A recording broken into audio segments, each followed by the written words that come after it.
Welcome to another episode of Mastering Cybersecurity, developed by baremetalcyber.com. Let's dive in. Sandboxing is often described as a safe way to open something suspicious, but that description can create the wrong expectation. A sandbox is not a magical chamber that makes harmful code harmless, and it does not prove that a file, program, or website is trustworthy. It is a restricted environment designed to separate activity from the rest of a system while controlling what that activity can reach and change. The practical question is whether the isolation is strong enough, the observation is detailed enough, and the test lasts long enough to reveal meaningful behavior. Those decisions affect whether defenders can examine suspicious content without immediately exposing ordinary users, production data, credentials, or connected systems. By the end of this episode, you should be able to explain what a sandbox restricts, what defenders can learn from it, where its limits appear, and why sandbox results must be treated as evidence rather than a final verdict. A sandbox runs code or content inside boundaries that limit its access to the surrounding environment. Those boundaries may restrict files, memory, processes, devices, network connections, user privileges, and communication with other applications. Isolation is the central idea, while observation is often the second purpose. A sandbox can reduce the damage caused by suspicious behavior because the activity is separated from valuable systems, and it can help defenders study what the activity attempts to do. That makes sandboxing different from antivirus scanning, which often compares content or behavior against known indicators and detection logic. It is also different from a backup, which helps recover data after loss, and from a firewall, which controls network traffic rather than the entire execution environment. Sandboxing is therefore both a containment technique and, in many security tools, a controlled method of dynamic analysis. The restrictions inside a sandbox depend on how the environment is designed. A sandbox may give a program access to a temporary file system, while blocking access to the user's real documents. It may permit limited network communication, redirect connections to monitored services, or block external traffic entirely. It may also reduce privileges, so the program cannot install system-wide components, alter protected settings, or interact freely with other processes. These controls follow the principle that untrusted activity should receive only the resources necessary for the test or task being performed. The strength of the sandbox comes from the boundary between the restricted activity and the host system. If that boundary is poorly configured, overly permissive, or vulnerable itself, the sandbox may provide much less protection than its name suggests. Isolation must be deliberately engineered, maintained, and tested. Sandboxing can be implemented in several ways, and the word does not describe one specific technology. An operating system may isolate an application by limiting its permissions and separating it from other processes. A browser may place website content into restricted processes, so a malicious page has less ability to reach the device. A security product may open an attachment in a disposable virtual machine and record what happens. Containers can provide another form of isolation, although their security properties depend heavily on configuration and on the shared operating system components beneath them. Some sandboxes are local, while others run in a separate cloud service. The implementation matters because different designs create different boundaries, visibility, and escape risks. Calling something a sandbox tells you its purpose, but not automatically how strong the isolation is or which resources remain accessible. Observation turns a sandbox from a simple barrier into a useful defensive tool.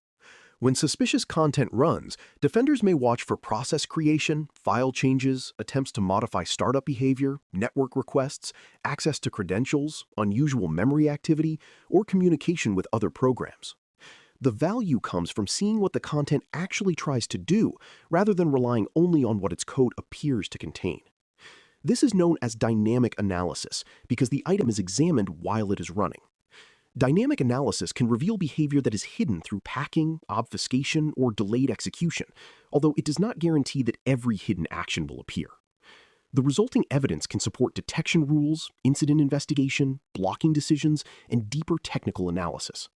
A sandbox does not merely ask what a file is, it asks what the file does under the conditions provided.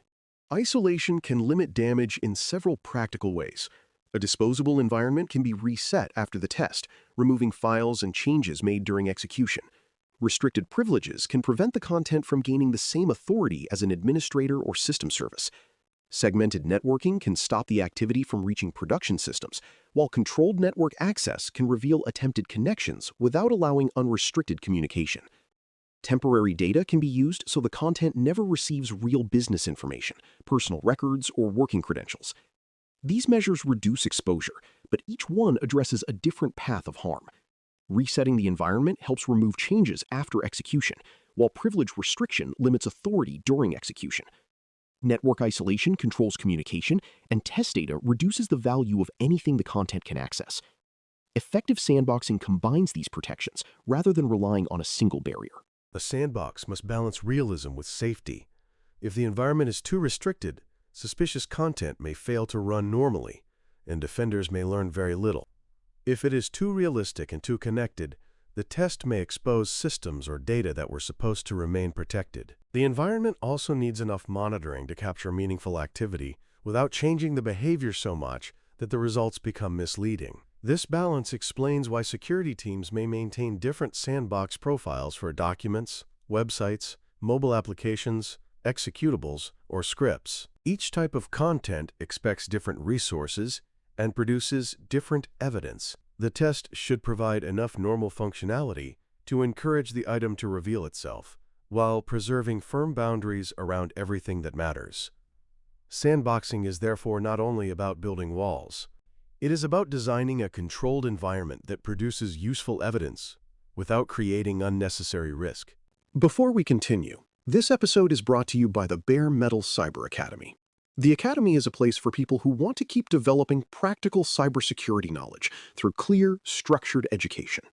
Topics such as isolation, analysis, system behavior, and defensive decision-making become more useful when they are understood as connected parts of security work rather than isolated definitions. You can visit baremetalcyber.com and explore the Academy to see the learning opportunities currently available. The goal is steady development through explanations that help you understand both what a security concept means and how it affects real decisions. Now, let's return to sandboxing and examine why a controlled environment can still produce incomplete or misleading results. One major limitation is that suspicious code may recognize that it is being observed. It may look for signs of a virtual machine, unusual hardware, a short system history, missing user activity, analysis tools, or network behavior that does not resemble an ordinary device. The code may then remain inactive, delay execution, or display harmless behavior. Some content requires a particular document action, command line argument, date, language setting, or connection before its full behavior appears. If the sandbox does not provide those conditions, the analysis may end without revealing the important activity. This is often called sandbox evasion, but the defensive lesson is broader than the name. A clean result means that harmful behavior was not observed during that test. It does not prove that harmful behavior does not exist. Time, configuration, realism, and interaction all shape what the sandbox can see. Another limitation is that the sandbox itself has an attack surface. The isolation layer, monitoring tools, virtualization software, operating system, and management interfaces may contain weaknesses or configuration errors. In rare cases, malicious code may exploit a flaw and escape the restricted environment, reaching the host or another connected resource. More commonly, excessive permissions or unnecessary network access may create exposure without any sophisticated escape technique.